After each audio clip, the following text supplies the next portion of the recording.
Good morning.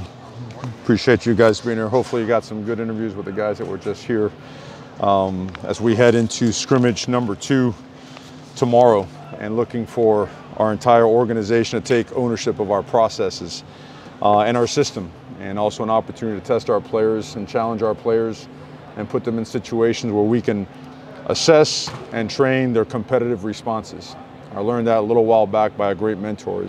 You know, when you're a coach, you want to train great, elite, competitive responses. And we want to see that. We want to continue to improve our levels of conditioning, communication, alignment, our physicality, our ability to finish plays, finish drives, stop drives, knock the line of scrimmage back, anything relating to playing good football. We want to show more maturity in making really good decisions during plays.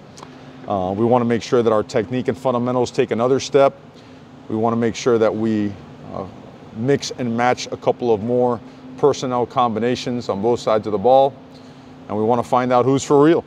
We want to test guys, and we want to see who stands up to the challenge and who needs more work. We'll always work with a guy, but it's time to really find out who steps up. But it has to be challenging.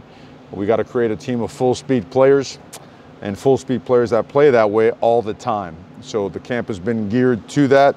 We've made some progress. We still have a long ways to go, but we're excited about that. So with that being said, questions, please. How is this, you talk about maturity, how is this team handled, like, in play adversity? Like when a route has to be adjusted on a fly, when a throw has to be adjusted, when a play breaks down or something has to change in real time. How is this team gripping what they have to do in those moments? I think some guys are better than others. So it's inconsistent would be the best way to define that.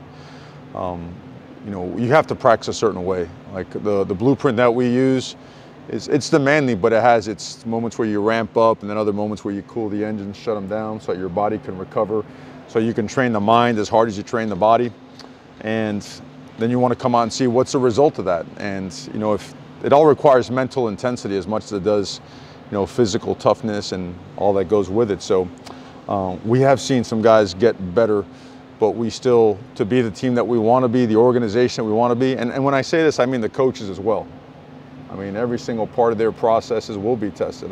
They will be challenged tomorrow, and they understand that the competitive nature of our team has to be influenced by the coaches, but it has to apply to our coaching staff as well, including myself. So I hope that kind of answers it. How are you doing also from a health standpoint? I saw people didn't see Jordan Miller out there yesterday, a couple other guys. How are you holding up? I think we're camp banged up. You know, we've had a couple guys that have had more significant injuries than others. You know, others are bouncing back. Don't feel that it's time to disclose exactly who's where. I'll mention Jordan Miller because I know you brought him up, but he's going to be fine and should be practicing with us, if not tomorrow, by Tuesday of next week. That's the expectation. So, you know, our training staff is awesome. You know, obviously medical, the University of Miami medical staff, department, everything that goes with it is the premier one in the country. It's the best of the best. So they do a really good job, and I trust the processes that they have put in place, and our guys are doing pretty well. On that injury note, is there, for Zion, is there like a minimum number of practices you feel like he needs to get in before he's ready to go for a game? I don't think you put a number on that. Got to see what he looks like. You know, I remember trying to put a number on how many snaps Penei Sewell needs to start, and needed like 1, you know, and so we'll see where he is. Conditioning's a different element, but, you know, I've mentioned his name before, Joe Girardi, who was a player here. He's our return to play specialist. He does an incredible job getting these guys ready, and not just from whether it be getting nicked up or a true injury or a procedure, but he also gets these guys in great condition. That's usually more than half the battle when a guy returns to play. And he keeps those guys in really, really good condition. If they can't sprint, we'll have them in the water. If they can't use a foot due to an ankle, he'll be creative, let's just say that. But also very, very professional and very effective. Don Chaney, is there a status update on that? There's not. He suffered an injury. There's no update on it, and hopefully he'll be better sooner than later. I know the calendar says it's still 2 weeks away, but do you start to transition to game type stuff next week? Or will you late in the week. Late in the week, what we'll do is tomorrow is really important, and it's important that they stay focused on tomorrow. That's because if you start talking, hey, on this day we're going to pull this and that, I don't think it's very effective, so we will stay the course, and tomorrow I'll focus on tomorrow. Certainly be glad to summarize what we're going to be doing next week and how we handle Tuesday and Wednesday, leading up to the latter part of the week where you start transitioning. But until then, there's still plenty to work on. You know, we're trying to squeeze 10 years into 7 months. Where have you seen So Tyler that's what I'm trying to do right here, you know, and that requires a lot of time and a lot of stuff. So, but we're not there yet, but hopefully soon we'll be able to give you a more detailed plan on it. working? You know, like an accordion, man. You know, but it's coming along day by day. Where have you seen Tyler improve from, you know, the guy you saw on film from last year to where he was in the spring to now? Well, I think he's going against a defense that can cover well and that can put pressure on the quarterback. And you lost your two most productive playmakers, right?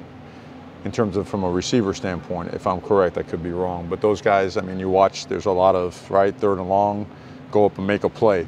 And we need to find that. We have to find that, right? If you come to Miami, you have to have the want to, the ability to make that happen. And we're still trying to find where that is. Him, you know, whenever you're a quarterback and you take on a new system, right, it does take some time. He has accelerated that time and has done really well. And he understands ball. You know, not many quarterbacks, well, let me take that back. I don't want to assume. Not every quarterback understands protections and what comes with it and how to get yourself in a good one and out of a bad one and maybe getting an advantage, run play or whatnot. He does. He understands leverage. He understands disguise coverages. He's really good, really good pre to post snap coverage and being able to make a decision. He's special. Are you confident that after you get through tomorrow, then you start juggling school with football, the discipline you're going to need in place for guys to be able to juggle those two things at once? Well, it's unwavering. I mean, there's no going back. I mean, it's not going to compromise that. You know, I don't know. I'm not sure exactly what every parent wants for their son. I know that when my son, if he's good enough to go somewhere, I want him around awesome people that work their tails off, that are high-level professionals and have a super high care factor, are going to hold them accountable to make sure they get a great education, to make sure they understand the principles of respect, the importance of words like please and thank you that go with everything you do. You know, so how you do anything is how you do everything is a real way of life. And it's going to be real, and it's not going to change, you know. So guys got to be about that life. You know, we've had a really good response and a lot of improvement. And the true test, you're right, the true test comes when all of a sudden, add school to it, right?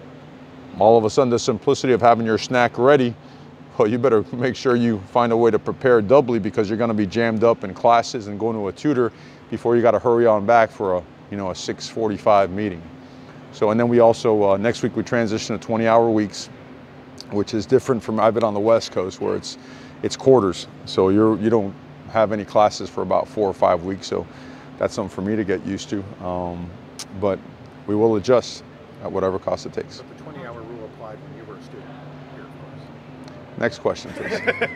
Chris, last one. Coach, just with your running back room, how do you feel about the depth? I know you mentioned Javonte, just the guys you do have, how do you feel about it right now? They're good. They're explosive playmakers.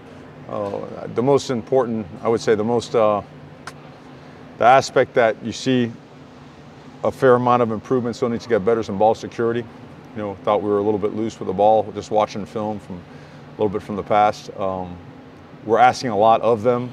You know, we're pretty multiple on offense. I'm sure you've watched some of the film that relates to the schools of the guys that are coordinators here in the schools that I've been at. So they've been asked a lot, both in the run game, protection, and in the pass game.